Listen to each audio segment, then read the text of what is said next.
is the Tabernacle Podcast with John Vermillion and me, Britton Bishop. What's up, John? I'm excited, and I realize that is a cliche on this podcast. Yes. Like number 95, I'd like to know how many times I start with, and I'm excited. But I'm excited. True. Yeah, I'm excited because we get to meet somebody new today. Absolutely, I'm pumped. Today, we are joined by the one and only Tim Manzer. Tim is Legend. Care pastor at New Hope Church in Traverse City, kind of. I think it's somewhere around there. I know it's further north or something like Williamsburg, that. right? Williamsburg. Yeah, Williamsburg. Been there for 24 years, originally from the UP, and today he's in the dungeon. And so, Tim, welcome to the Tabernacle Podcast, man. We're pumped you're here. It's amazing to me. How did I get here? But here I am. How did you get here? And not that I think I'm a big deal, because I really don't. But I've lived here 19 years, and I've heard this man's name like everywhere, like in conversations. Oh, yeah. I've heard his name at Lake Ann Camp. I've heard his name mentioned at Westside Church. I've heard his name mentioned by our staff people. And it's usually like this: well, you know Tim Manzer. And I'm like, well, no, I don't. And they're like, come on, everybody knows Tim Manzer. Oh, he's amazing. Oh, our own Victoria Hughes was like, oh, yeah, Tim Manzer. Oh, he's brilliant. He's brilliant. You love him. And I'm like, love it. It sounds better because you talk good. But Yeah. it's like, never met the guy, know all the same people. So that's why I'm excited. Absolutely. I'm pumped. I was sitting in Mundo's 305. No free shout-outs, Mundo's. Come on, Lily. No free shout-outs. But I'm sitting there with some of the other youth pastors in the area, and Richie, who is the youth pastor at New Hope, was sharing about a podcast that they have going with their students, and he was talking about you being a guest on there, and Andrew Clark was there, and AJ Garcia was there, and all these guys just started just like sharing stories of Tim. And man, this is how he impacted my life. And when he said this to me, it was just like, who is this guy? Because dudes that I look up to as youth pastors, like, they're accrediting a lot of their ministry to how this guy showed up and blessed them. And so it's like, well, selfishly, I need to meet him so I can tell Tim stories. So, All right. So did you fabricate this? So you're saying, oh, we'd really like to have you on the podcast, but it's really because all those guys were named. Well, you were name dropping all those guys. You just name dropped a lot of youth pastors. So all those churches should listen to our podcast. 100%. No free shout outs. Westside, New Hope, Bayview. Absolutely. Love it. And I've been amazed at Tabernacle over the years. It was like a church in the corner of a highway, and what God has done here, it's just been spectacular. Spectacular, yeah. We're grateful. Mm-hmm. We're grateful. We're just in the shadow of the Shekinah glory. Sorry, I tried to be as ghetto as I could, just make everybody feel comfortable. So today, we kind of just felt it'd be cool to do your Change Life story, just get to know you, allow our listeners to get to know you, that there is a God out there that's changing lives, and I've heard you've got a pretty cool story, so we'd love to hear it. So we'll just kind of jump in, how did it all start? Where did you grow up? What did that look like family situation, stuff like that? Yeah, I claim I'm from the UP, but Okay. I was a Baptist minister's son, and my father traveled. So I was actually born in Binghamton, New York, lived in Clarksburg, West Virginia, lived in Terre Haute, Indiana, lived in Caledonia, Michigan, lived in Walled Lake, Michigan, and eventually my father did move up to the UP. He would have these kind of cycles where we'd be there for a few years, some kind of conflict would occur, and then he would move on to the next church. And so it was a Baptist kind of set. I love my dad very much, by the way, but there's parts of his story that affected me in a sense. It was very legalistic. I was the second of 5 children. I had an older brother. Only thing I had going for me was that he was more rebellious than I was. And I remember actually telling my dad after one conflict, and he had been fired from a church in Walled Lake, that, hey, how about we never go to church again in our life at the same church? We'll go to this church, and we'll go visit this church, and we'll go visit this church. How did that go with him? It didn't go well. and then later on, I told him, hey, when I graduate from high school, I'm never going to church again in my life. You watch me. Never, ever going into a door of a church, ever. But here I am.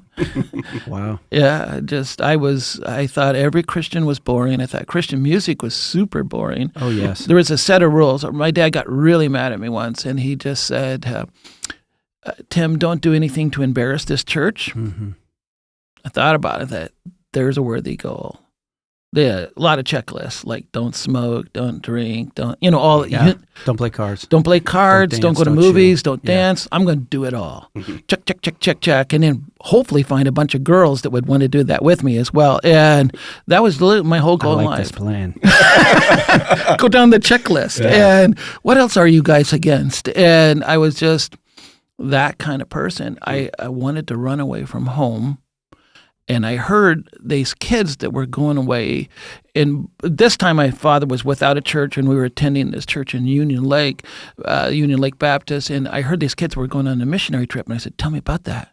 Because I didn't have enough nerve to actually run away from home. And what are you doing? And they were telling me about their missionary trip. And I'm like, really? And it was through an organization called Teen Missions. Uh-oh. And I'm like, show me the category, and I'm like, I am not thinking about going on a missionary trip. I'm thinking, I don't want to be with my family. How old were you? I was a senior in high school. Okay. And so I looked the category over, and I found the longest trip. The only thing I was interested in was, could I go on the longest trip they offered? Literally, if it was one day longer, I'm going on it. And so I went on a trip to the Grand Canyon, of all places, because it was 3 months long, and we were working inside the Grand Canyon with the Wycliffe translator, translating the Bible down there inside the Grand Canyon. And I got in so much trouble right off the bat, right? And I had to do like KP in Florida, where they have their base camp, and they threatened to send me home a few times, but I stuck with it on the mere fact that I didn't want to go home. And I'm in the Grand Canyon. And then they say this, every weekend we're going to hike out and we're going to do a church service at the chapel there. And you're going to like help us singing and invite people in the campground to come to the service. And I'm like, it's like my nightmare had come home. Church in the canyon. Oh, no. Yeah. And I remember one day I'm down in the canyon, and I go to my leader and say, I need to repent and tell my parents I'm sorry. And the only phone available was at Phantom Ranch, like a 15-mile walk, one way. The guy literally looked at me and said, Tim, you need to do that. Let's walk to the telephone. 15-mile walk? Mm-hmm. In the canyon. And we walked to that Phantom Ranch that's there down at the bottom, and called up my parents and tell them I'm sorry. I've been such a rebel. What led to that kind of realization that you needed to make that phone call? Was there like a specific conversation, or was it just like a compound over time? Compound. And for the first time in my life, I've been around real Christians that were praising the Lord, and in a type of music I had never heard before. They were alive with their faith. They were serving with joy. When they got up out of the Grand Canyon and started doing a church service, they meant it. They prayed. They prayed just anything. We were hiking once, and we'd gone out of the canyon. We were going to climb to the top of Mount Humphrey. It's like the tallest mountain in Arizona outside of Flagstaff. And we had run out of water, and they prayed for water,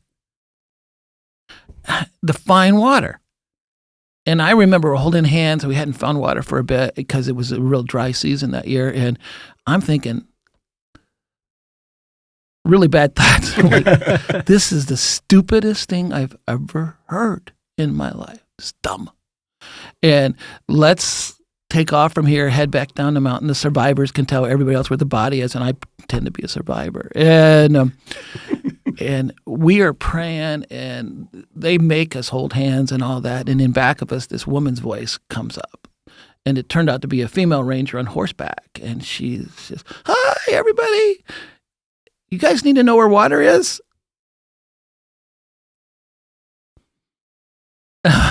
Like, what?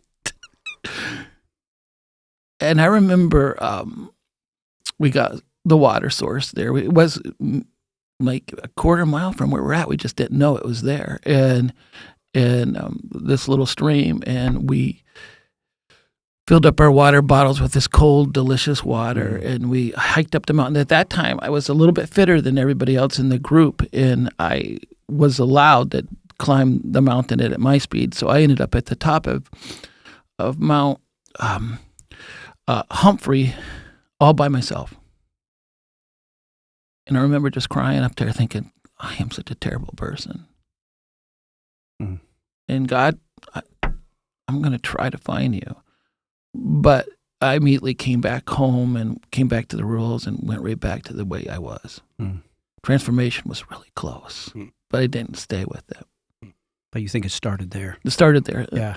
Like an experience with God. Experience with God. And at that time, I believed in Christianity. I believed in faith and so forth. And then I went off to Bible college at Grand Rapids Baptist College. I had a big argument with my parents, and they said, I want to go to Michigan State and party with my friends and stuff. And they're like, you can't go to Michigan State without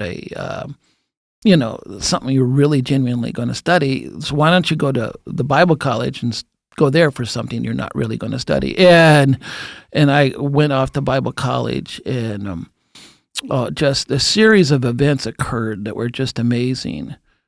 The first one was a fight. At Bible college. At Bible college. I love the Baptists. Come on. And so I remember I was in volleyball class. Volleyball class. Yeah, you got to take PE at even a Bible school, man. Volleyball, and I'm thinking life is terrible, And I don't know. I just had a bad attitude, and the teacher and I didn't get along. I didn't get along with the rules and things like that. It was back into that environment, and the varsity soccer team was in the locker room. I had taken a shower, and it was a small locker room that college had, and it's now called Cornerstone. And this guy is taking my clothes out of my locker and putting his clothes in. Those soccer players, they can't be trusted. I know. They're the worst. What a bunch of idiots. And soccer's not even a real sport. Wow, man. Yes. Let's go, Tim. Did you tell him to say that? I didn't tell him to say it. And you're talking to like the soccer guy of the town. Oh. Head soccer coach, boys and girls. I did not know this. No. Hey, that's why I love it. Hey, that's fine. I'm sorry. Soccer paid for my football. college. I love football. Soccer paid for my college. Played a little bit after, too. Did you? I'm sorry. No, don't be sorry. No, I love it. Because they're always the renegades. And so this soccer guy was an idiot. Okay, so keep going. I'm as mad at him as you are right now. So I was in a towel, coming out of the shower, and I cold cocked him. You're half naked and you're getting after it. Oh, I love Tim Manzer. Because he's Mr. Care Pastor guy. He just cold cocked a soccer player. That makes me happy. Which I learned a lesson: never get into a fight with a varsity soccer team, because that's what it took. It was the whole team when you're right out of volleyball class. Somebody across the hall, they're going through Old Testament. The next thing you know, I end up in the dean of students. Now, keep in mind, this is 1977. Yeah. You can cold cock somebody and not get kicked out of school. Oh, I love it. And so the teacher, the dean of students, he put me on social probation. And I'm like, I on the way over to the, after I got dressed, by the way, that's another thing, never get into a fight with just your towel on. Anyway, so life was a sermon in here, man. Please tell me you've preached this. So we're dean of students. I thought I'm kicked out of school. I guess my career in college lasted a week. Yeah. A week, it's over with. And so I get put on social probation, get in any other trouble, and I actually stayed on social probation for the next 3 years. And I found out getting in trouble didn't get you kicked out. And so that night I'm thinking, life choices, this is stupid. I hate this place. I'm sitting at a dining room table by myself, and suddenly the varsity soccer team sits with me. I'm like, oh no. And then the guy I got into a fight, his name was Jim Lindsay. He sits down right next to me. And he said, Tim, because he knew my name now.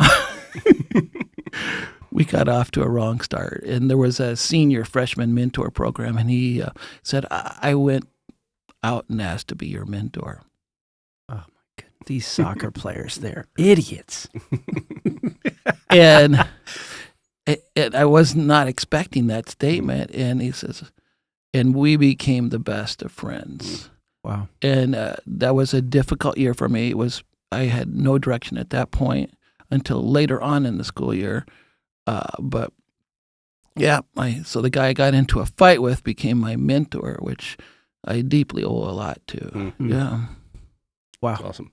So you say you were kind of stumbling your way through, and it was later that year you kind of found direction. What led kind of to that moment? And also, was there any return to like that Grand Canyon moment of like, man, maybe there is something to this? Or later on, and I actually, before the year was over, felt God guided me into ministry.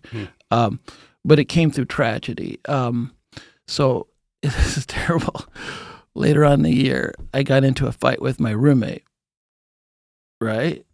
And again, I had huge hothead issues in my life at one time. And I had 3 brothers, by the way, and we resolved our problems in life in a very angry, violent way. And Fisticuffs.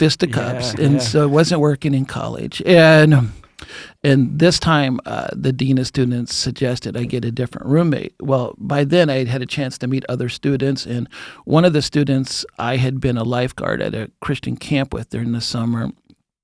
And his name was Dave Chase, and I became his roommate. Second week into the semester, Dave came to me and said, I don't feel very good. I think I got the flu. In fact, I don't even think I can walk back to the dorm room. Will you help me, Tim?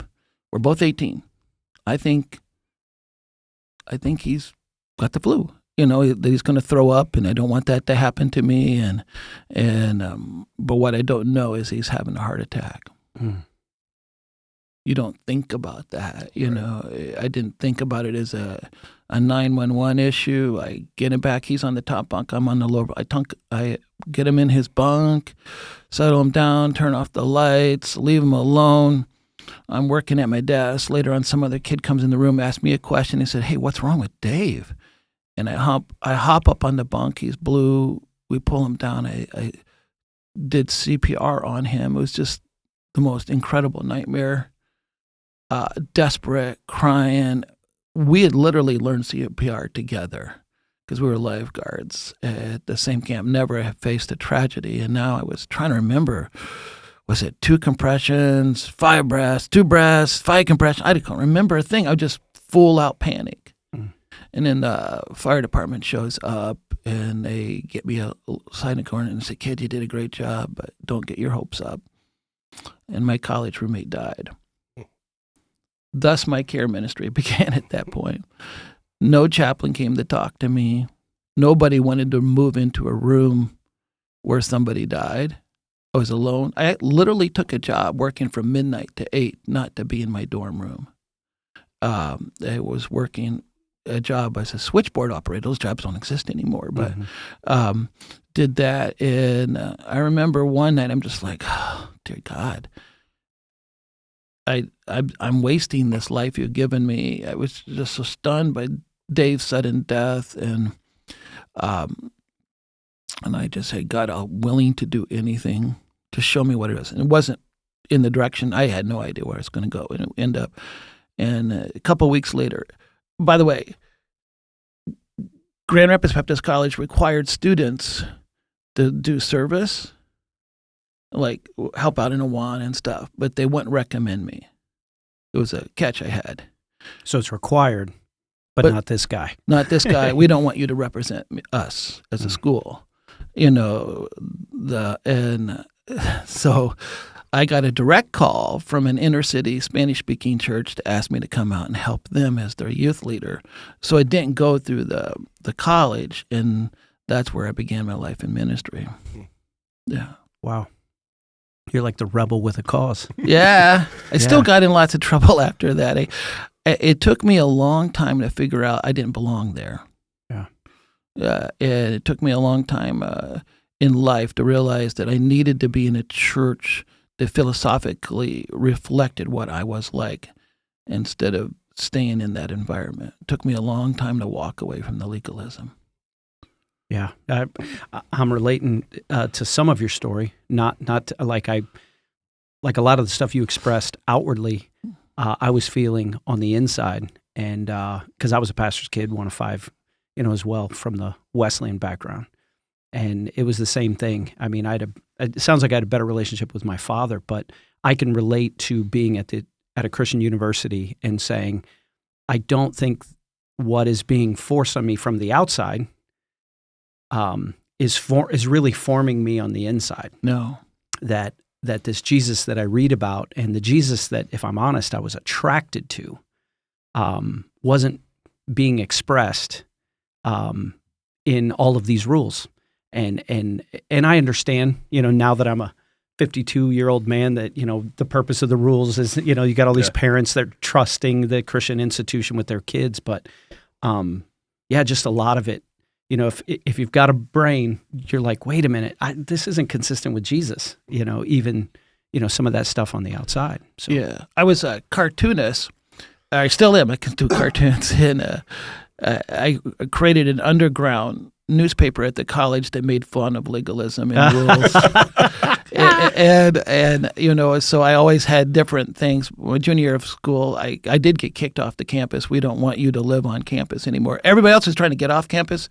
They suggested I leave. And wow. Off campus, because I became part of a church that really was formative in my life. It was called The Barn. It doesn't exist anymore, but it was a Jesus People community church in the Grand Rapids area, where just a bunch of old on fire for God hippies ran a very loose-knit church at that point, and I joined up with them, and they were very formative in my life. Wow. So what would you say kind of in that transition of coming out of the Baptist, legalist kind of background? And this isn't any shots at Baptists. This is just your experience. I want to clarify that for people listening. But it's my experience. Yeah. And so from your coming out of that and transitioning more into the Jesus People, the Barn is what you said, which is a great name for a church. Yeah.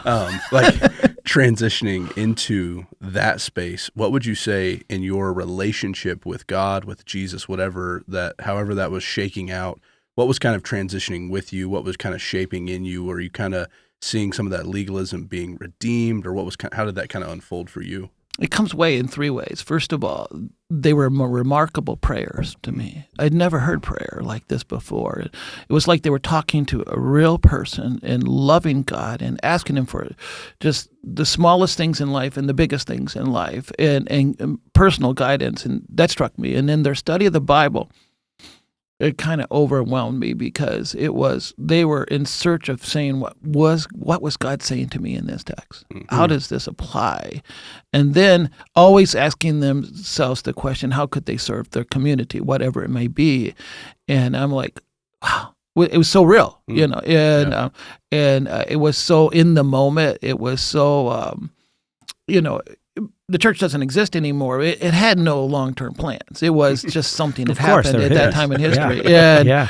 But got to keep it real. You got to keep it real. Got to keep it real. And when it was done, it was done. Let's walk away. And it was powerful in my life, and I loved the rock concerts. I loved the Christian concerts. I love going to Chicago and being connected with the larger Jesus People and Res Band and all that kind of stuff. Oh, we get to fist bump on the Res Band. I caught him in the late 80s. Okay. Yeah. You're OG Res Band. Yes. Yeah. Kaiser and all those guys did incredibly formative in the reality of their Bible teaching and so forth. Yeah. So this is a complete bunny trail, but I have to ask it. And it's our podcast. We can do whatever we want. Thank you. I just needed to be reminded of that. I got sucked into a documentary that was powerful. And I wonder, have you seen the documentary called The Jesus Music? No. Yeah. For our listeners, for Tim Manzer, you gotta watch it. I will, because I'm realizing that you're a product. And I won't tell you the whole documentary, but it's fascinating. It's got Greg Laurie. It's got every Christian contemporary artist that you probably grew up listening to that was part of that era. Like Chuck Girard and everybody like that? Yes. Oh, like original Res Band guys. I think it's got the Striper guys, and it's got some more of the mainstream ones. But I love Striper. But oh yeah, the Yellow Throwing and Black Bibles Attack into the audience. Oh yeah. But the historical thread, and this is important, or I'm realizing that God used it in your life right here sitting across from me. Because I didn't live in the United States until 1984. I got my first Res Band cassette sent to me overseas in 1983 because I hated all the music that my parents listened to, and quite honestly, sometimes we had to go to churches and sing. The traveling Vermilias, here they are, as part of our deputation or whatever. But Lori says that it was the hippies that became disenchanted with sex, drugs, and rock and roll in the 60s that all came to Jesus at the beginning of the 70s when they realized that life had no meaning and that were not welcomed in the church. But it was right around the early 70s that a huge youth conference in Texas asked Billy Graham to be their honorary president. And the BGA, or the BGEA, Billy Graham Evangelistic Association, they told him, don't go, it'll ruin you. But he went anyways. And he kind of gave the Billy Graham stamp of approval to the Jesus music. And that kind of birthed what we sometimes make fun of, but shouldn't, the whole Christian contemporary music. There's parts of everything that are business, but just to see the impact that said, you have a place here. And it started in the Grand Canyon because they were playing Jesus music. Yeah, it were Jesus people down there. It was all about the Jesus people and the Jesus music. That's what it was called in the early 70s that became CCM in the 80s. And it's probably a part of the reason you're sitting here. Yeah, Chuck Girard was actually the worship leader that year at Teen Missions. Really? That was the first time I was introduced to anything that music that sounds like genuine and real and from the heart. I love, by the way, all music now. It's I still love the old hymns. Music from dead guys. But it just changed me. It just changed me that maybe there was something relatable. Every generation needs to make a new song. Yeah. And I found it back there with those group of people. But beyond the music, it came out of a pure place. Mm-hmm. It wasn't about tradition. It wasn't about sacred cows. And it sounds like that it wasn't just the rules. You were also within church. There was a lot of things. As a preacher's kid, you see all the cracks because you're behind the curtain, and you know that this guy giving a testimony, you also know he's calling and yelling at your dad. Yeah. And it's it's hard. I'm raising 5 preacher's kids right now, and trying to make sure that they see the real Jesus and not, the Jesus that, despite our best efforts, is not what we want them to get, I was drawn to Jesus people just because of the rebel nature, and I went in hoping that it's Christianity plus sex, drugs, and rock and roll. I was that person entering and discovered that they had a holiness behind it that I did not understand, and they drew me in and helped me find God in a genuine way. But I even that did not necessarily have the right motive at first. Wow. Yeah. No, I like that statement. A holiness behind it that was at a different level. That's awesome. So in that process, because you've shared about losing your roommate, no one came to check on you or anything like that. Did there begin a process of more grief or like kind of fleshing that out, or was that just kind of stuffed down, or how did that start to unfold when you found yourself in a community of believers that were praying real prayers, seeking Jesus in the scriptures for how it was going to impact their lives and how they could apply it to the communities they were in? Like, how did that kind of process unfold, or did that still just kind of stay where it was, where you just kind of dealt with it and it was your thing? No, I did get help, but I didn't get help directly in that college setting, and not for some time. But at first, I couldn't talk about it to anybody because I had such shame. And that's one of my slogans now in life. Even when I do grief counseling, is shame has never healed anything in life. Guilt has never changed a person, transformed a person. And I had guilt. My roommate was dead. I had evidence that there was decisions made along the way, didn't call 911, didn't see it as a real problem, panicked when I was doing the CPR, all that. I could double check it over and over again in the back of my mind. If I think about it, I can go to that nightmare place right now, okay? And so I just, it was filled with shame. I added a different burden into my life. That angry rebel got shame. And embarrassment and death, and so I carried that around for a bit, and not knowing what to do with it, thinking, and I even affected me where I began to serve in the ministry out of trying to prove something. That like I always felt like I was God's disappointment. There was things I was very embarrassed about I did behaviorally, and now I had a death on my hand and other different things. And it took me a very long time to work through that and eventually release that shame.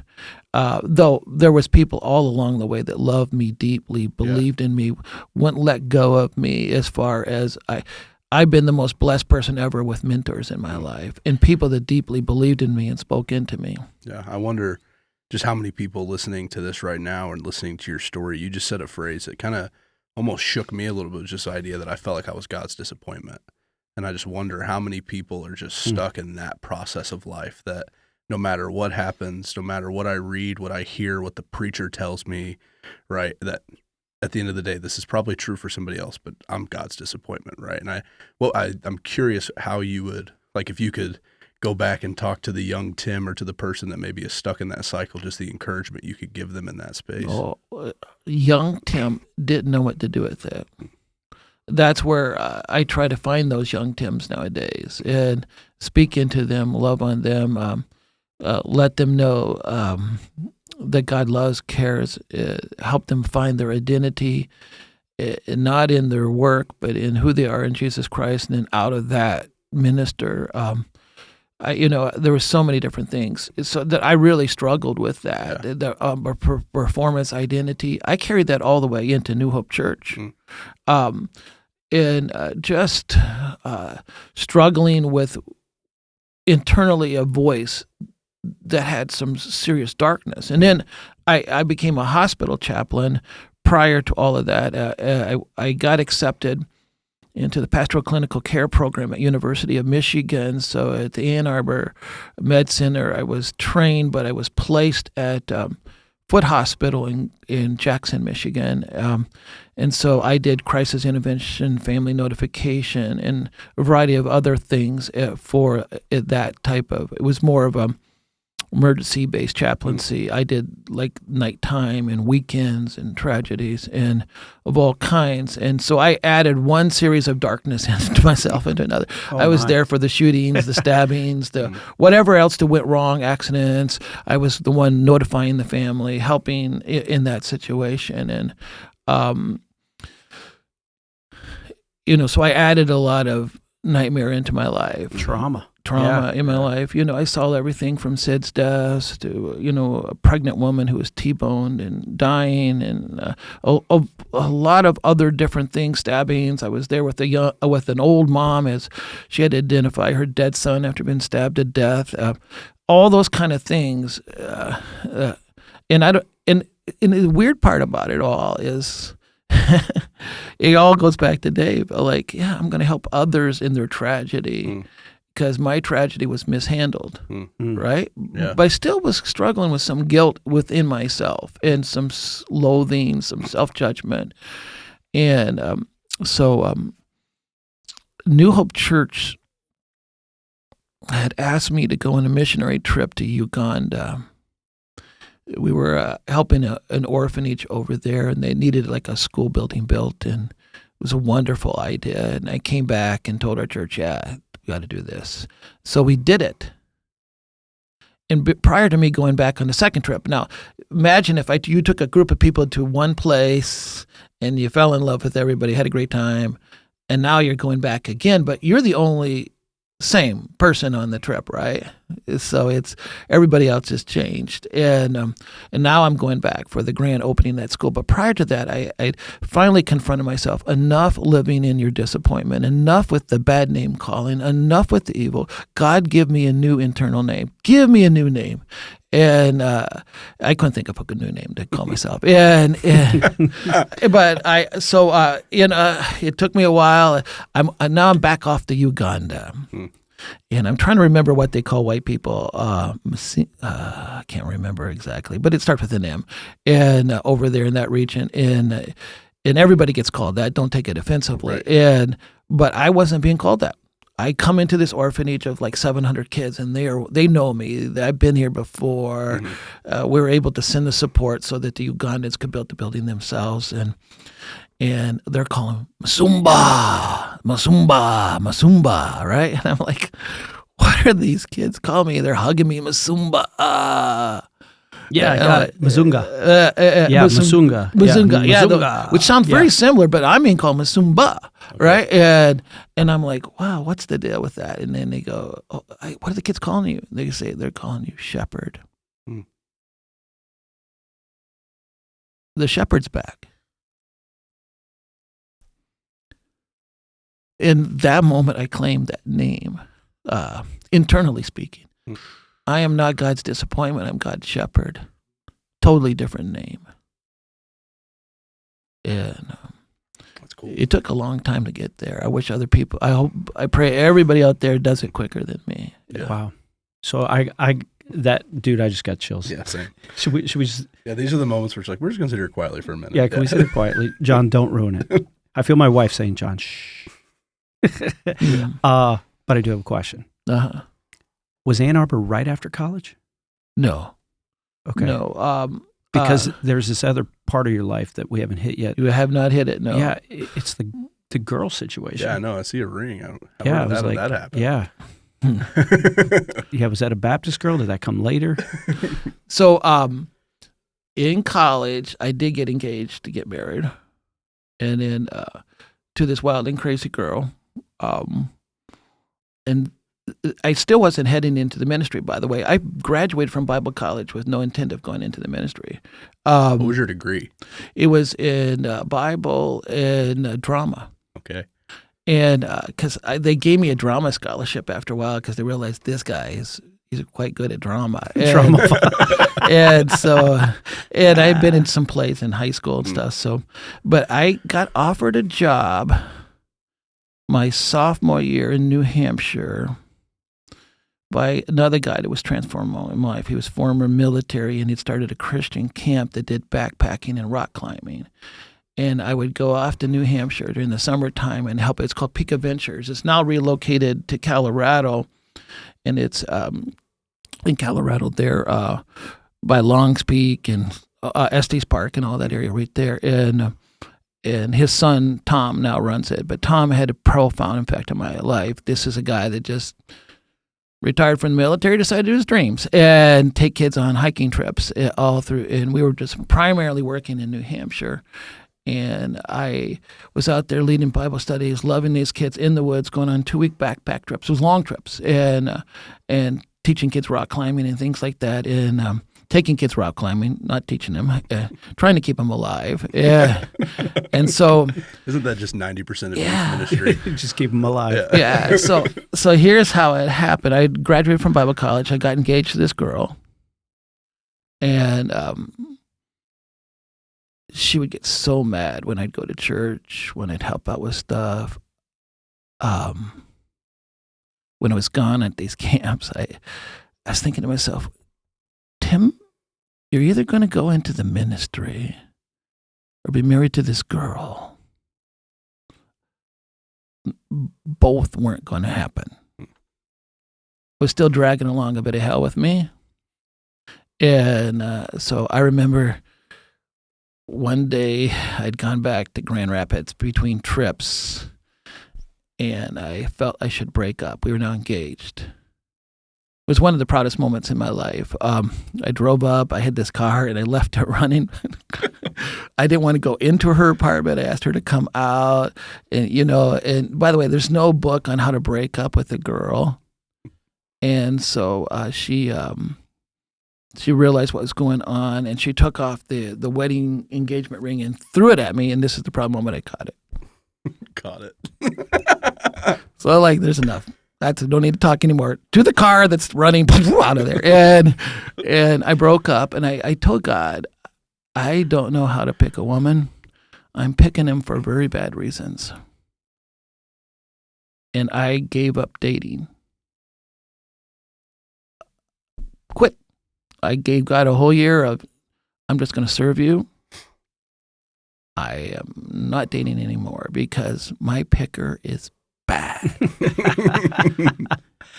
Right. Some of And- you listening to this podcast need to give up dating for a year. Yeah, I gave it up. I gave it up at age 23. Like, I give it up. There is something wrong with me and why I like women.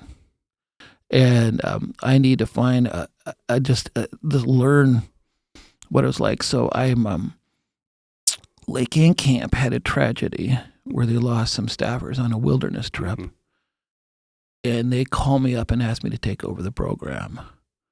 So I had gone up to the UP, and now I come back down to the Traverse City to take over after that tragedy. Is this the canoeing trip? Mm-hmm. Yeah. Mm-hmm. The survivor is a dear friend of ours to this day. She just wrote a book about it. Her son is awesome. Yeah, and Cheryl, and just I was very close friends to one of those that died, Dwight. And again, here you go, tragedy coming back into play.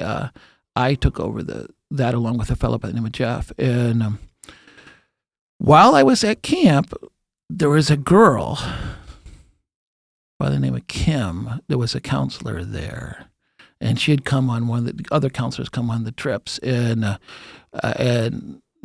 God brought us together. She has just hit 39 years of marriage, but awesome. I met her at Lake Ann Camp. It was a summer romance that has lasted. And we have 2 grown children. They both live in the Traverse City area.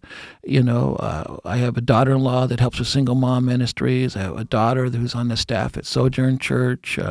Slowly, we're trying to take over every church in town by adding one of my family members to it. And We need a Manzer. Kim has been such a blessing. I first came to Lake Ann Camp to be their program director.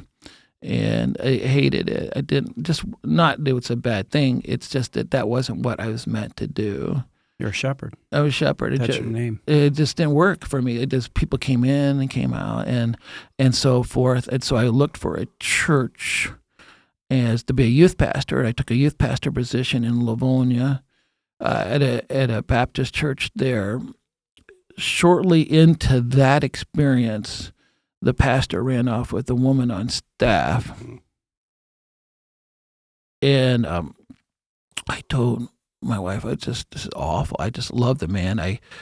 He had become my mentor in the time I was there, and now I was left as the youth pastor in the mess. The church was indebted to the point of $1.5 million, and in the 80s, that's a lot of money.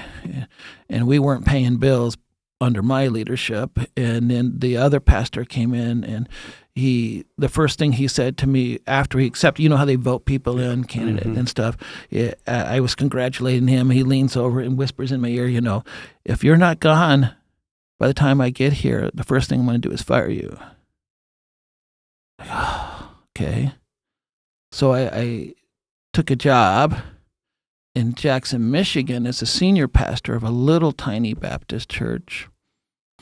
And in about 2 years, and then there was a tragedy occurred in my church before that. And I went to handle it, and the chaplain at the hospital in Jackson calls me up later on. It's a nun by the name of Marcy Keefe, and Marcy calls me up. Another profound person in my life, Marcy Keefe, the nun. She calls me up and says, "Tim, you got a gift, and I want to help you develop it." And okay. She said, "You should be a chaplain." Was this the hospital you worked at? So she gets me into the University of Michigan's, where she was one of the professors. She taught also in their pastoral clinical care program. And I did my internship at the residency at the Med Center. And then she hired me to work for her. Wow. And then from there to Traverse City. Yeah. That's amazing. Yeah. Just that trauma seems to follow, but through no fault of your own. But it's like God uniquely shaping you with the gifts that you already had to shepherd others. Yeah, and you could see how I'm blessed. I had a person over and over look at me and go, "I And believe see the in potential. you. I believe in you." Yeah. And Marcy Keefe was probably one of the most amazing people in my life. She was a nun, and I spent 2 months just walking around following her. 2 months where she walked around and followed me, and then she released me to hire her full time, and that's where I did all of the crisis intervention was for that system.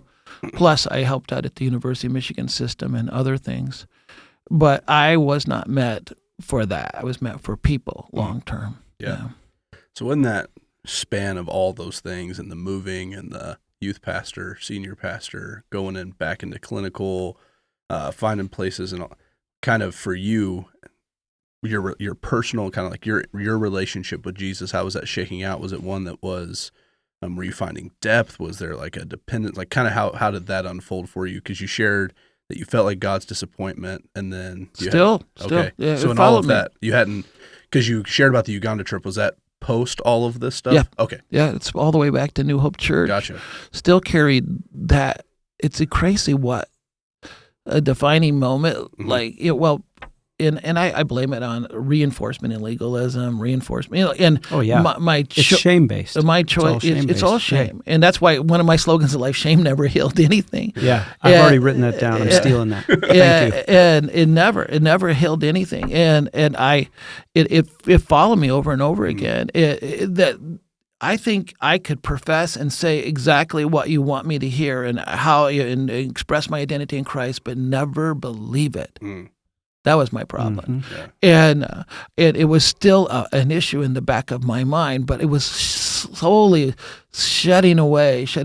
And one of the hard parts about being in the church, and once I shed this, is like one of the blessings of being a minister in Traverse City. And over time, I decided I don't work for New Hope Church. I work for they give me their paycheck if you hear this, and I work free for shout-outs, I work for God, and I so in the town I've been involved in the jail ministry now 27 years in Grand Traverse Jail. I help if I never ask myself the question, do they go to my church?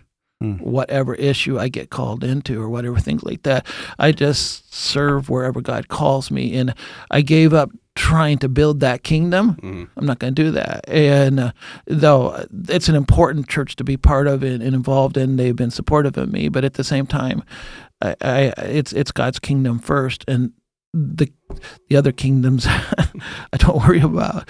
And so that's been important. Another thing I need to mention is I had a profound incident in August 3rd, 2002. So I love motorcycles. I love anything dangerous, by the way. I once did a bungee jump, and halfway down decided it was a bad idea. And oh, wow. Well, you couldn't stop by then. That was my. And have you skydived? I have not skydived. Okay. The bungee jump kind of put that kind of thing out of my mind. But I was on my motorcycle. I was coming back from a wedding rehearsal, and a girl ran a stop sign, and I T-boned her at full speed. And this was, I've been on the staff a couple years. I'd broken, in the accident, broken my sternum, rib 1 and 2. This hand was a compound break. I broke this arm in 6 places. I now have like a Steckler prosthetic. It's like a fake arm, but it's on the inside. Broke my shoulder, broke my pelvis, broke my leg. It was... And he was at the YMCA this morning. So yeah. He was at the YMCA this morning. So what's your excuse, Britton? What's your excuse, Britton? 6 a.m. So I literally, when the accident occurred, I'm like, it didn't, by the way, you're looking at the hardest head on the planet, right? I was awake. And I thought, that's really bad, because I hit her right on the doorpost, came across, smashed into the windshield. The police think she was going 65 miles an hour. Hit the roof, flew off the back of the car, hit the ground. And then I thought, I lifted up this hand and I couldn't find my hand. And I go, next thought, if I find that hand, maybe they'll put it back on. So I tried to stand up to find my hand. And then I realized I'm not breathing. I didn't know about the broken pelvis and leg and all that. And then I just prayed a prayer and said, Dear God, I'm dead. Take care of my family. I'd never thought I was coming out of that one. But here I'm talking to you. And Wow. yeah, there's no way apart from a miraculous incident. So this is out. I was doing a wedding rehearsal at Crystal Mountain Ski Hill in the summer, coming back from the wedding rehearsal on that road that cuts through Thompsonville there. And there was the Thompsonville airport, so I didn't have a stop sign. The other way had a stop sign. The car behind the car, there three of us out there. That's a traffic jam in Thompsonville. No Right? doubt. I just drove that 2 nights ago. I know exactly what you're talking about. Yeah, and was a fellow. He was a fire instructor on his way to teach the Thompsonville volunteer guys. Mm-hmm. And he watched the accident. Literally drove up to me, popped his trunk, pulled out his gear, and I was intubated, a non-breathing person within 1 minute. Months never would have come in alive. And never would have come in alive. And so again, I went through all that physical therapy. We could do it a whole other talk. You don't have enough time for it, but We got plenty of time. but physical Or maybe therapy, a part two. occupational therapy, surgeries. I mean, you name it. I was in a wheelchair for a year and 1 month. Had to learn to walk again.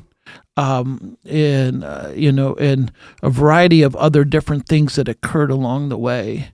But it was super transformative to me in learning grit, sticking to it. There is inside of me. There's a bit of a quitter, but the accident gave me no choice to stick with something, to stay with something, because I was either going to learn to walk again, and it taught me also the power of prayer. And no other option but God, power of forgiveness. With her, I could either be bitter and mad at her or get better. I couldn't do both. I had to forgive her and let it go. Long story short, 4 years later, I did the wedding for the girl that hit my car. It hit me. Wait a second. So did you know her prior to the thing? Yeah. How did that happen? Well, I have a friend by the name of Michael, and so he was teaching the college and career class at Faith Reformed Church, and he told my story. Now imagine if you caused that accident and you're sitting in that class. Oh my goodness. That's what happened. And so she gets up and she goes to Michael, do you know Tim? Yeah, we're good friends. Because, well, I'm the girl that caused that accident. I want to talk to him. This was 2 years after the accident. And so we met. And 2 years after the accident, it's interesting because she was super nervous. She had her boyfriend at that time with her. He was super nervous. I mean, dude, they could get up and walk, and I couldn't keep up with them at that point in my life. And but I remember she asked me this question.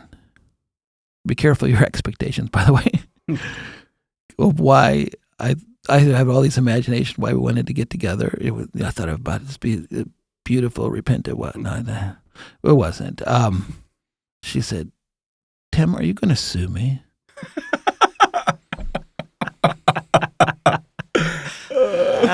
It wasn't a Hallmark moment. It wasn't, but I had already worked it through. You know, I'd been teaching right prior to my accident a book by Cloud and Townsend called Safe People. And there's a section in there that says if a drunk driver hits you, and she wasn't drunk, but if a drunk driver hits you, that drunk driver can't come to the hospital and have surgeries and go with physical therapy with you. And when I could think clearly, which took a while in intensive care, I thought my Christianity has to be real.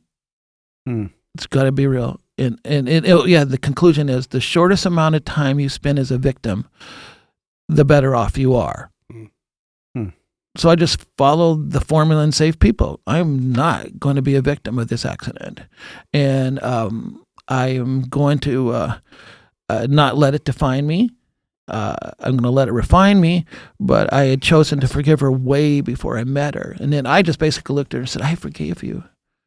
I had to forgive you because I needed to get better, and you need to forgive yourself. And so she called me up about a year or so later and said, hey, I know this guy's like, would you do my wedding?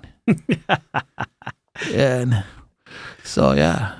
But you didn't drive a motorcycle to that rehearsal. Well, my wife said after this that she wiped my butt for 8 months. No more motorcycles for you. What kind of motorcycle was it? That one, I had a whole bunch of different ones. So I love like anything like that. So I was driving in Grand. I know there's a story behind everything. That's right. And I saw this motorcycle sitting in a snowbank, and I had to knock on the house. I go, what happened here? And he says, yeah, I bought it. And I dropped it, and I just left it where, literally, I think he said he put his son on the back, and it fell over and broke his son's leg, a little child, and I just left it there. And it was an old 1979 Goldwing with the 4 carbs. I always wanted one of these things. The 78, 79s flew, and I'm like, and I knew my wife wouldn't want me to buy another motorcycle, and he goes, you want to buy it? Oh yeah. He goes, $3,000. I go, no, my wife would kill me. He goes, $1,500. No, I can't do that. And he could see that I wasn't going to. And then he yells at me, $500. I'll be there this afternoon. Anyway. And I'm so glad I had that motorcycle because it's just a big, heavy ride that I smashed to bits. Wow. It totaled the car. It totaled the motorcycle. And I hit the doorpost of the car. I T-boned her. She ran the sign, but I'm talking to you, a full speed motorcycle collision, and I'm talking to you. Yeah. Wow. That doesn't happen. No. That's an amazing story of forgiveness right there. Yeah, it is. Oh, But I liked how you said that because there's all these. See, this is what you get with dudes that have had that long obedience in the same direction. Is those little nuggets just fall out of your mouth. We got to hang out more. So you said you go to the Y at what time? Well, we don't want all your stalkers to know, but you go. Are there a lot of people there at that time? Very few people. Because I don't like going to the Y when it's packed. Yeah, 5:30. I mean, I try to be a pastor, but there's always somebody, hey, pastor. And it's like, oh, man, I'm trying to get some work done here. Well, let me mouth breathe by myself. Yeah, let me mouth breathe alone. This is my theory about the Y, that everybody that makes a New Year's resolution never makes it at 5:30 in the morning. Yeah, that's a good point. Yeah, they're not. But they're there. packed out the rest of January. Yeah. I'm sitting here thinking the same thing. I'm like, man, Richie's got a gold mine over there at New Hope. I'm like, yeah, what's he, get this guy to what's get he coffee complaining about? Just hang out. But you said a statement in there that I literally had to grab my phone and type it in because it was just one that I think is so crucial to the life of the believer, crucial to those that want to follow Jesus in a fallen world that at the end of the day is sharp and it cuts you and it hurts.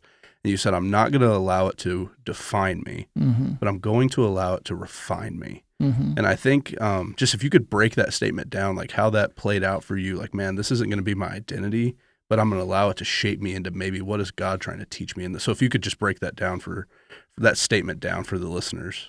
And if you're listening and you've been through a divorce, any other kind of tragedy, like I go in on Sunday nights to the Grand Traverse Trail and I counsel people. People make appointments with me, and it's powerful. But one of the things I always say is, don't let this jail define you. Let it refine you. Find out how it can change you for the better, but don't become your accident. Don't become your cancer. Don't become whatever it is, because that's what Satan would love. He'd like you to be big walking around broken relationship, big walking around a person who's struggling with cancer, whatever it is. Nothing defines us. We are untouchable by our definition other than what God says about us. And I had to put that into play because the problem was so big. It was really big. Yeah. And I had to, it talks about Jesus, he's a light unto our feet. I had to learn what that meant because it wasn't a light to the next step.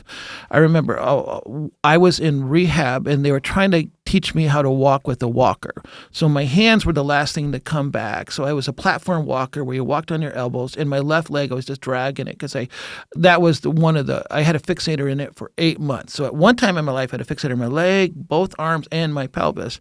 But I'm dragging. They're trying to teach me how to walk using elbows and one leg, and I couldn't do it. Just couldn't do it. And I remember laying on the green mat and just crying. And this old guy that was in rehab with me, that was recovering from a stroke, comes walking up in his walker, and he can walk with a walker, and here I can't even use a walker, right? And he says in stroke voice, "Get your inch," right? I'm like, "What?" He goes, "Get your inch," and then he walks away, and I'm like, "Get your inch," and that became my slogan. Just take each moment right now. Live in the moment, this moment right now, and then live in the next moment, and leave God the big picture. I could not picture myself walking again. I could not picture myself healthy, and it didn't matter. That was God's deal. My deal was to be obedient in the next step. So if the next day my physical therapist, which I had the best, the Traverse City physical therapists were just outrageously wonderful for me. The occupational therapists were wonderful. Just take that next step. Do that next thing. Don't worry about the next thing. And that way I kept it away from being my identity, because if I look so far out there and like I'm the guy that's got to learn to walk again, it would never worked. A story. So I was in physical therapy with another guy who had broken pelvis and leg, and he was just so grumpy and angry. The accident had become him, and he had been in there maybe a year longer than me, and then I went on, and then one of my dreams after my accident was to run a 5K again, and then eventually a half marathon. And so I ran my first 5K with a buddy by the name of Dan, and it was the Traverse City Cherry Festival 5K, and we were running. Nothing impressive. I will never run fast again in my life. But but I'm running along, and I get to the end, and Dan and I are gonna go get some food, and we're walking along. And I love that race because at the end of it, people are out there waiting for the parade. So there's chairs, and you have cheers, like "Yay, unknown runner by, going so gimpy slow," but they're cheering you on, right? And so if only they knew that story that day. I was like, that I had dreamed of that moment, and I come around and I see this fellow I was in physical rehab with. And he's sitting in a wheelchair waiting for the parade. And I just ran the race. Same injuries. He had identified with it.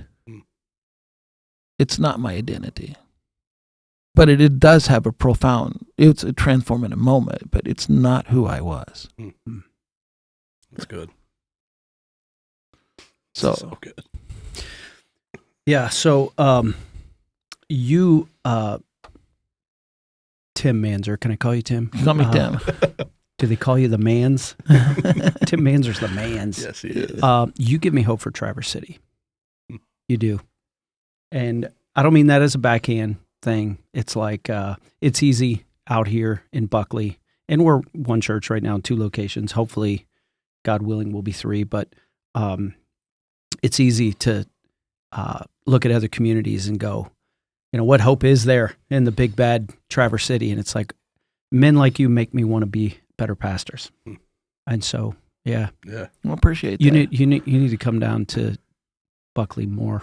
I'd love in my opinion. Yeah. Hopefully him and John Williams become best friends. Yeah. Oh, hopefully you and John Williams become best friends. Oh, yeah. I'd love to meet John Williams. Yeah, he's our Tim Manzer. Because you said something that he says all the time to us, and he shared in his Change Life story, is a statement: I can either be bitter or I can get better. Really? Yeah, and that's something that he's kind of pounded to our staff, is just this thought that in conflict and difficulty and all the situations of life, you can either get bitter or you can get better. And those are kind of your 2 options. It is. Yeah.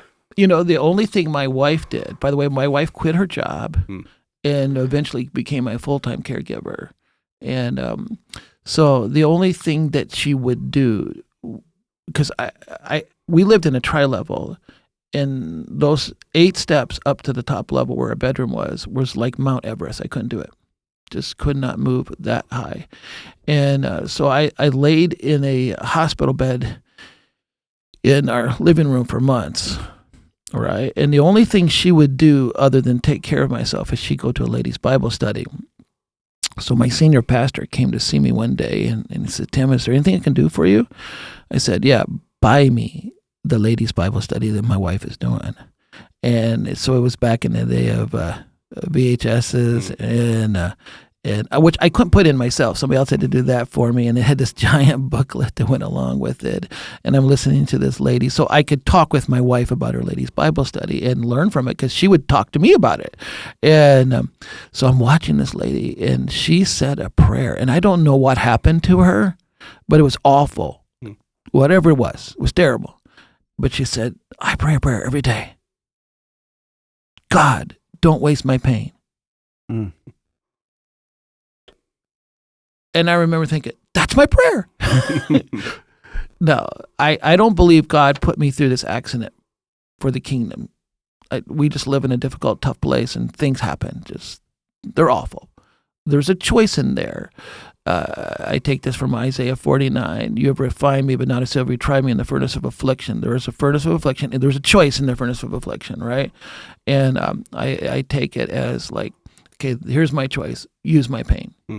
So I prayed that prayer, and I still have pain to this day. I have aches and pains. I'm 63 years old. I could have maybe had aches and pains at 63. I don't know what. Right. But I prayed right from the beginning, don't waste this. Use it, God, wherever you want, whenever, And now I tell other people, don't waste your cancer, don't waste your divorce, don't waste your brokenness, don't waste whatever it is. Use it, God. Yeah. Yeah, and I think there's a choice in it. Yeah, what a perspective. Yeah. You said that's where, Isaiah, where? Isaiah 49:10. 49:10. Taking notes over here. So coming out of, because I think we could keep going on this, but coming out of that accident and you're kind of, how did that, like, starting to get stuff back? You ran the 5K, stuff like that. Or did you jump right back into ministry, or because you were on staff at New Hope when that happened, correct? Yeah. So how did that kind of keep going, getting back into ministry? Now you're going and still doing care stuff, and so how was that? Well, there's not a direct line. Okay, so I usually do stuff the wrong way first, and then I adjust. Amen. Yeah. You're a Baptist, so I felt absolutely. Amen. Yeah. And I started really like wanting to regain my identity as a pastor at New Hope Church. And that was a big deal, kind of refighting for my spot back. I've been gone a year and 1 month when I returned, refighting for who I was. And one day the senior pastor came to me and said, we're going to plant a campus up in Bel Air. Would you do it? And I would have normally said, no way. You don't want me to plant. But the people-pleasing part of me came over, and I said, yeah, I'll do it. And I got up there, and I lived at Chum Corners. I traveled to Bel Air. I work on that camp. I mean, there was a lot of unlogical part to I was putting a lot of time, a lot of energy, still in a lot of pain, kept having surgeries, little minor corrective surgeries. I had my last minor one like 3 years ago. So I was struggling. I was worried about things like income, not my income, but the church's income up there in Bel Air and attendance and things I never even thought about. Because like one of the slogans of being part of the Jesus people is you never numbered yourself. And you never counted numbers. You never, you didn't have membership. No membership here. And now I was keeping it real. and here I was in that kind of worrying about all that, and I had a heart incident, and I'd gained a lot of weight. So that 5K is quite off in the distance. Okay, and so I am in the hospital, and people are visiting me and so forth like that, and they're giving me tests, and they're keeping me and not letting me go home.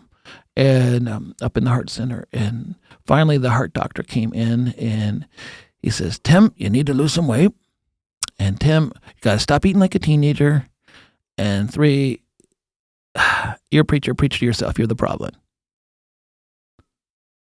And he leaves. And I'm like, I am the problem. I knew what was wrong with me.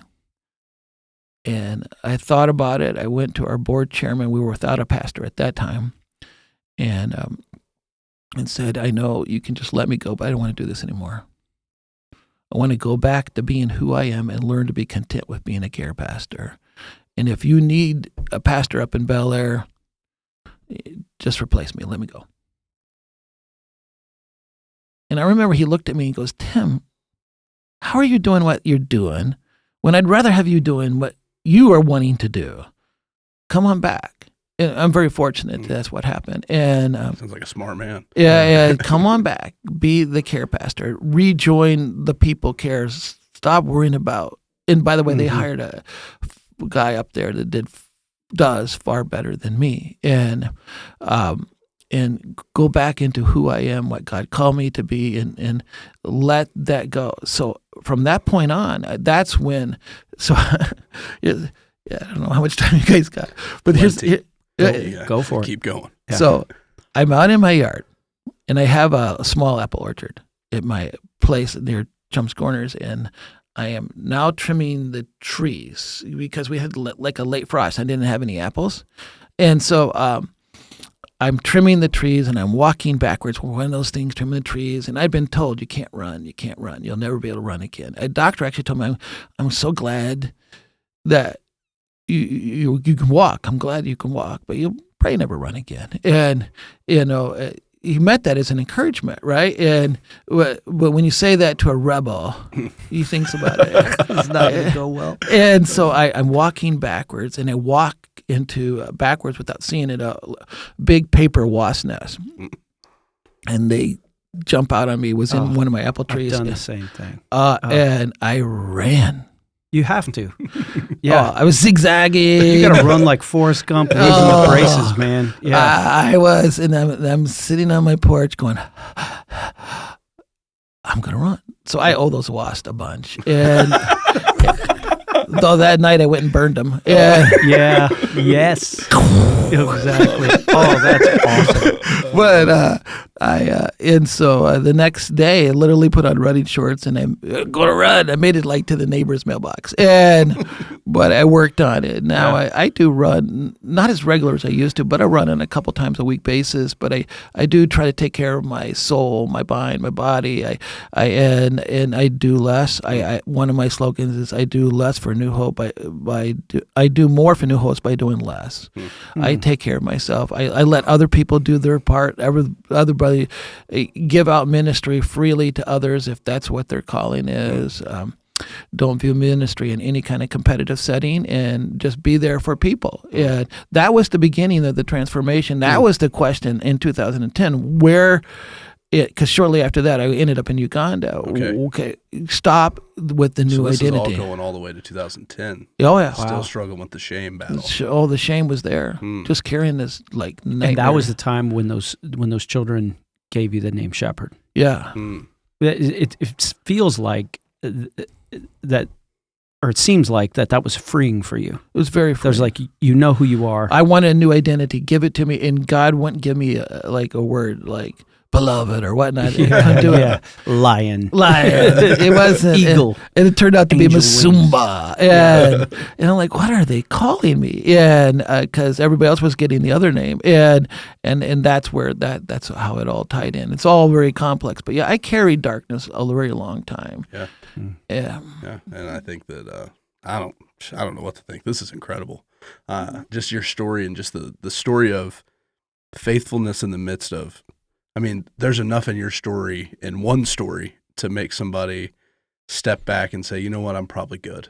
I could probably go swing a hammer or do something else. But just your consistency to step into hard situations, difficult spaces in your own life and for the sake of other people's lives. And I think that just speaks to your heart that Jesus got a hold of. And I think that rebel nature often, and I don't have a ton of experience, especially sitting at this table, but what I've seen is it's usually those stories are the ones that God blows those ones up, because it's like, man, there's a passion here that can't be taught, right? And I think that I'm seeing that come to play, and I just appreciate your willingness to keep it pushing and keep going in the face of hard times, difficulty. I'm learning as a 27-year-old, only been doing this for a minute sitting here. It's like, man, I've learned so much in this podcast of what true, genuine saying yes to Jesus looks like in the face of difficulty and hard times. So I appreciate you.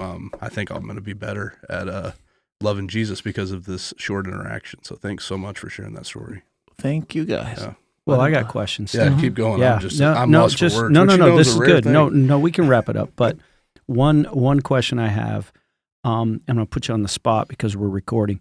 Can we be friends? Yeah, absolutely. Yeah, I mean, like, Yeah. like because you said Chum's Corners, because I'm thinking I'm Williamsburg. I am that's like a closer short to flight. Buckley than I am to. Well, the Lord's speaking. Yeah. The Lord is speaking. I mean, the Lord. Yeah. People do trades all the time. Yeah, I'm just saying, you know. But number one is, can we New be Hope friends? traded me over to West Side for a while, so it happened. Yeah. Which that's something that we didn't even talk about. But after they were between pastors and there's tragedy and we're not dancing around the issue and all that kind of stuff. But it says a lot that church, through the relationship, said, this is the guy that we want to come. And it was during even a tough time. It was during the pandemic, of which will not be named because I'm tired of hearing about it. But it was during that time that you're pastoring that church while they're searching for a new lead pastor. Yeah. That says a lot. But. Yeah, and and it was so hard on me because I just wanted to hug those people and weep with those people. That's what I do for a job. Yeah. I don't organize anything. I have some groups that I oversee, and they all do a great job without me. And yay, good job. Yeah, but it's about people with me. Yeah. So my other questions are, so you've got a youth pastor and you've got a lead pastor sitting right here, and we don't write your paychecks. You can say whatever you want. Like, what is one word of wisdom or encouragement or watch out that you would give to each one of us that are on the same road of ministry that you are, but you're further down the road and you've probably seen way more than we have? Like, just one word given our specific situations. And it doesn't have to be Mazumba. Yeah, you know, it could be whatever. It's a very simple word, which I believe in: team, partnership. One of the gifts of coming out of like the other environments is that just learning that I work together, and like a church is so important that all your pastors aren't anything like each other. They should have their own gifts, their own ability. It just that a church is a partnership of individuals doing something great for the kingdom. We can do more together than we can do alone, and so I'm very thankful for that. I work together with people that I deeply love, and I don't want their job. Beautiful. And I think team is the key to, because a lot of churches get on this crazy path of like, if you don't care who gets the credit, then it doesn't really matter. It's about God, Yeah. That's good. Beautiful. Good. Word, as the kids say. Yeah. I don't know if they still say that, but. No, that's huge. Yeah. That's huge because it's easy to get your eye off the ball. Yeah. Mm-hmm. And it's not just within a church staff, it's within churches. And yeah. Sounds like we might have Tim back on the podcast to talk about some other stuff. Might be some topics that we could cover if you'd be interested in making the drive ever again. Oh, yeah. So, I have a grief seminar that I do. And so just the subject of, I'll have to send it to you, Yeah. but just the subject of grief. And I thought I made it for churches, and only 2 churches have asked me to do it. And one of them is my brother's church where he pastors. And so that doesn't count. But I've been asked 6 times in different jails. To present it in the jail setting. I'm like, I want to do a really short seminar that talk about the subject of grief that's only an hour long that somebody would never go to a group, would go to it, just a conversation. And that would be, it's just a passion of mine. Let's get the conversation started. It's like, let's get the conversation started. I know who kind of makes decisions around here, and we could probably make that happen. Yeah. And I'm thinking of another guest, one of our favorites, mentors, a preacher from South Carolina. After spending a week with our staff and with our church and our fight clubs and all that kind of stuff, he said in his South Carolina accent, his name may or may not be Foster Christie, he said, "John, I love being at the tabernacle. Reminds me of, my work in the prison." So we might be your people right absolutely. there. Yeah. Absolutely. Yeah. man, Tim, thank you so You're much. welcome. I really appreciate My it. delight. Absolutely. Is there anything, do you like Chick-fil-A? Do I like Chick-fil-A? Yeah. Please say yes. Well, I eat there. My wife loves it. Okay. So the Well, your wife's a rebellious Christian. part of me says, it's not so great. Right. But she loves it. Yeah. Well, hey, for the sake of Tim's wife, Chick-fil-A, no free shout outs. If you're ever there and you see a young lady working named Gabby, Gabby. Blonde know. hair, curly. make sure to take a selfie I will. and send it to me. So that's John's daughter. There's a Yeah. trend going. Selfies with Gabby. She's the my pleasure girl. Yeah. She's the one that it just makes your day, but it makes the chicken taste better. I will look for her. Yeah. Love it. Well, hey, man, we really do appreciate it. Tab family, if you're listening to this, there was so much. I would encourage you, if you listen to it once, go find a notebook and listen to it again. And Share it. Yeah, share it with people. We haven't said this in a while. If you love this podcast, make sure subscribe. If you've already liked and subscribed it, undo it and do it again, because algorithms are real. And it's not about us, but it's about the kingdom. And I believe that there was a ton that just occurred in this past hour or so that could greatly impact people that are seeking to chase after Jesus. So that's your responsibility as a listener. And if anything hit you, shoot us an email, tabpodcast@thetabchurch.com. And until next time, this is John, Tim, Benji, and Britton signing off.